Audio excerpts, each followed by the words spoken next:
In this video, I'm going to get you up and running in Adobe Premiere Pro in under 10 minutes. So fire up your program and let's go. 3, 2, 1. Here we go!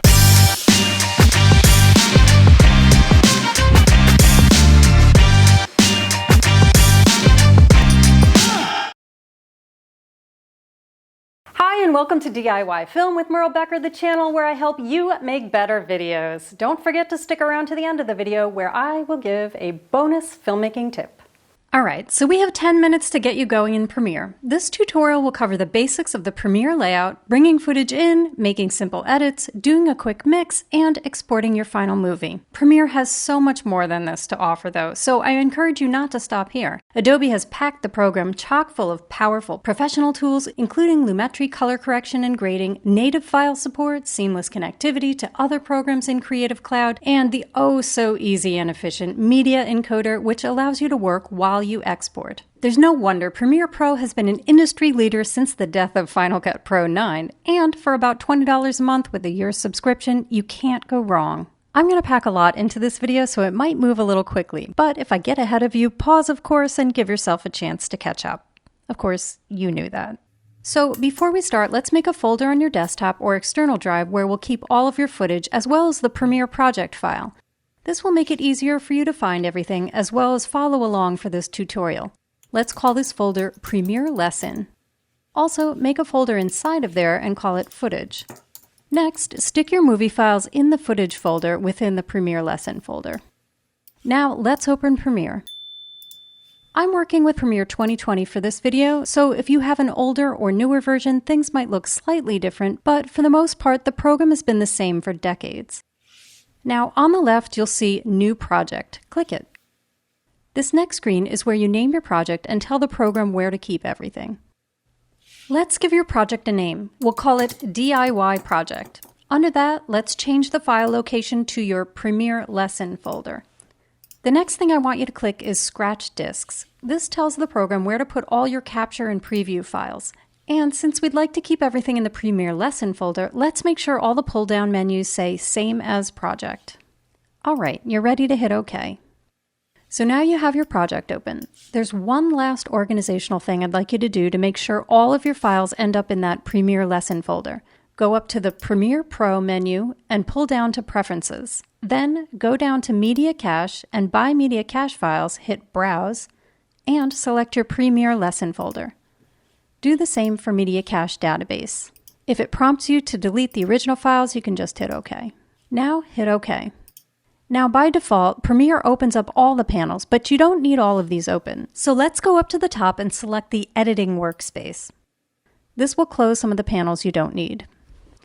Okay, let's get a quick lay of the land here. Premiere organizes everything in panels. The project panel is where your sequence and all your footage is, and the timeline down here is where you do all your editing. One panel you'll need that might not be open is the Tools panel. Go up to Window and scroll down to Tools. In the Tools panel, you have an arrow or a selection tool, the little razor blade or cut tool, and the letter T here, which is the title tool. And lastly, once you have your edit in good shape, here's the Effects palette, where you can add video and audio fades, color correction effects, and other fun things like film scratches and blurs. Okay, so let's bring in some footage and do an edit. To import footage into Premiere, double-click in the middle of the Project panel. Once the window opens, navigate to your Premiere Lesson folder, Footage folder, and select the movie files and audio file you put in there. Click Import. You can select multiple files by holding down Shift, or you can even select the footage folder itself, and Premiere will bring in everything inside it. Now you see your movie files in your project panel. If you double-click on one, you can play it by hitting the play button below. The next thing I'd like to do is create a sequence for us to edit with. Before we do, it's important to understand that movie files can have different settings. Some may have been recorded at 30 frames per second, some at 24, some may have a frame size of 1920 by 1080, and some may be larger. Ideally, you'd like to work in a sequence that is the same size as the majority of your clips. All of my stock footage clips are 3840 by 2160, but you can see they have different frame rates. Most of them are 25 frames per second, so for now I'll choose this 25 frame per second clip to create a sequence from. So the easiest way to do that is to simply drag your clip down to the timeline. When you do that, you'll see it automatically creates a sequence for you with the same name as the clip. You can tell it's a sequence because it has this little sequence icon next to it. And if you stretch your panel to make it wider, you can see that both the clip and the sequence have matching settings. If you'd like to change your sequence settings later on, you can always do that by highlighting the sequence and going up to Sequence, Menu, and scrolling down to Settings. Okay, let's rename your sequence so it's easier to tell things apart. We'll call your sequence the DIY sequence. You can rename things by clicking twice to the right of the icon. I also like to put my sequences in their own folder and keep them at the top, so I'll create another folder by clicking this bin icon in the lower right and renaming it to 0 Sequences. The 0 will make it rise to the top when I click on the name column to sort alphabetically. Now I'll put my sequence in there. So now you have a DIY sequence and some clips. Let's take a quick look at how the timeline works. This top layer, V1, is your video layer, and these A layers below are your audio layers. I'll drag my song down here to the audio layer. When you edit, you generally leave dialogue on tracks 1 and 2, music on 3 and 4, and the sound effects below that. So I'll drag the music down here so we have some audio because these stock footage clips have no audio tracks. If you'd like to see the waveform for your audio, you can place your cursor right below the A1 and stretch it down. Now you can see your waveform. Next, this little slider at the bottom will zoom in and out of your timeline. And this is your playhead, which you can move around by holding on the blue part here at the top. So to play, you can hit your space bar. Or you can put your fingers over the J, K, and L letters on your keyboard. L will move the playhead forward, K will pause it, and J will move it backwards. Okay, let's drag some more clips to the timeline to see how we can manipulate them. So I picked out a few stock footage clips here that I can use to create a little montage we'll call Morning in the City. It's a bunch of people waking up, shaving, brushing teeth, etc., along with a lovely piano track. So let's take a look at all the clips quickly. You can do that by clicking on each one, or you can go down to the bottom here and click on this icon view, and your clips will all be icons. So I'd like to start with an establishing shot of the sun rising, so I'll grab this sunrise shot and find the part I'd like to begin with. Then to set an in point, I hit I on the keyboard for my in point and O on the keyboard for my out point. So now that I have an in and an out, I can drag it down to my timeline and it'll only take that section of the clip and put it in my sequence. You can also hit the period key to do an overwrite edit or the comma for an insert edit. Feel free to follow along with one of your video clips, choosing an in and out and dragging it down to the timeline.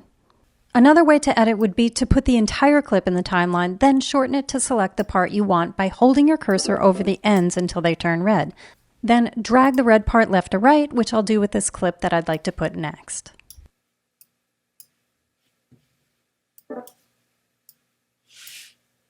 Yet another way to make a clip start where you'd like is to select your clip with the selection tool, or V, then use the razor tool or the letter C on your keyboard and cut your clip to make it shorter.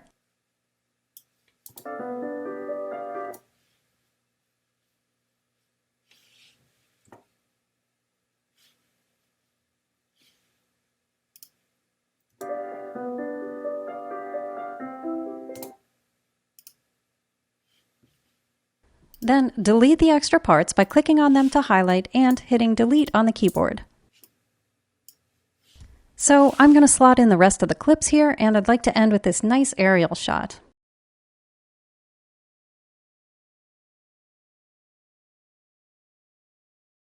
This clip has some audio attached to it, which I'm not going to use, so I'm going to click this little lock icon to the left when I highlight it and delete the audio track. By locking it first, it won't delete the video with the audio when I hit delete on the keyboard.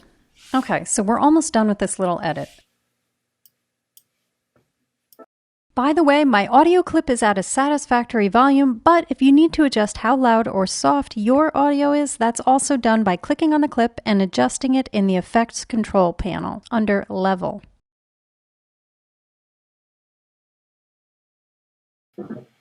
Here, I'm going to use that razor tool to cut out this section of music. Then I can just select the space in between the two clips and hit delete, and it'll slide them together.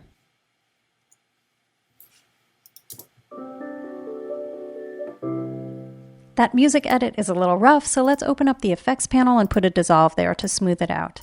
I can adjust the length of the dissolve by double-clicking on it. Okay, we're almost there. Let's say you want to put a title on the top of your first shot. Hit T on the keyboard for Title tool and click here in the Program panel, and you'll see this red area where you can start typing. Once you type your title, you can see it created a graphic clip for you on top of your video. To modify your font or text size, double-click on the clip, go to Effect Controls, and pick a font and size it with this slider.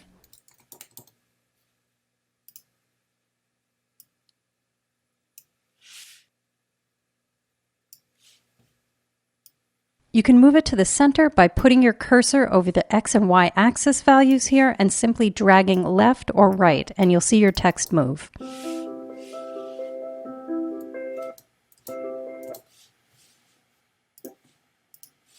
Okay, looks good. Let's export this video now. Let's suppose we're exporting this video for YouTube. First, put your playhead at the top of your sequence and hit I to set an in point. Then go to the very end and hit O to mark your out point. Then go up to File, Export, Media. Make sure your format is H.264 and go to the drop-down menu right beneath it. Here you'll find tons of presets you can choose from, and your choice should depend on where your video is going to end up.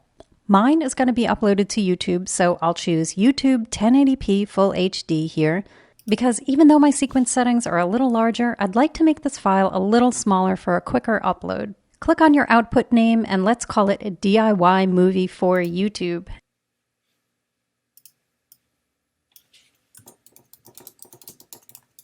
And select your destination, which will be the Premiere lesson folder on my desktop. Hit save, then export, and voila, a morning montage is born.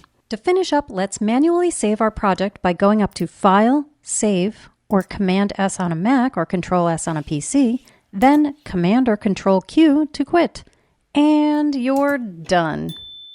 And we made it under 10 minutes. If you have any other Premiere Pro tutorials you'd like to see, leave your request in the comments. All right, let's do the tip.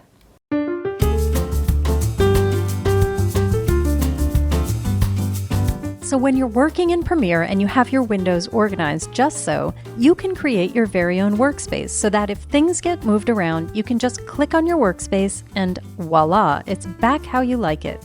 To do this, go to Window, Workspace, Save as New Workspace, and name it what you want. Now you can click on any other workspace, for example, with tons of panels open, but then quickly come back to your neat and tidy personal workspace, always accessible to you at the top. Ah, so nice. Okay, I'm a big fan of neat and tidy. As always, if you found any of this helpful, please give the video a thumbs up, subscribe, and hit the bell so you know when the next one is out, and I will catch you next time.